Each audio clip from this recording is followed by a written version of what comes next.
Welcome to TYT Interviews, and tonight I'm joined by Khanna, who's running for Congress in California's 17th District. Ro, welcome to the Young Turks. Thanks for having me on. Pleasure to have you. I mean, our secret was so simple, right? We invested in infrastructure and we invested in public colleges, and that paid off big time.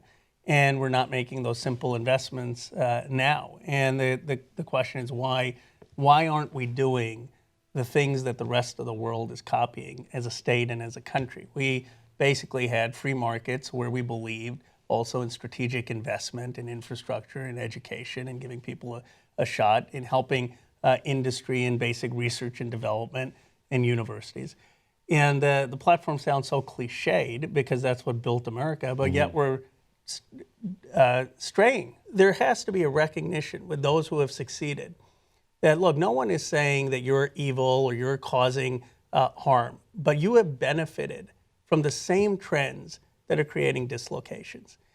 And if we don't address the structural inequities, then you're going to see the type of potential xenophobia, the type of anti-immigrant sentiment, the type of polarization that we face in our country. And so we all have a social responsibility to say, how do we help those who haven't benefited from the trends that some of us have been fortunate to benefit from?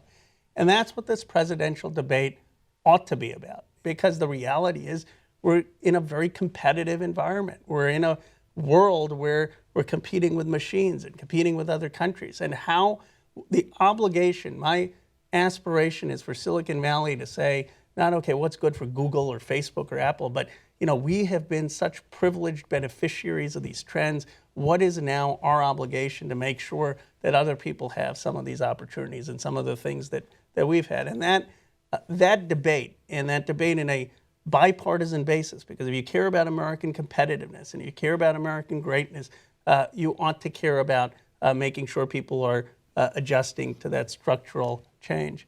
I grew up, I was born in Philadelphia. I was a bicentennial baby. I grew up idolizing our Constitution and Declaration of Independence, the sense of a common American identity.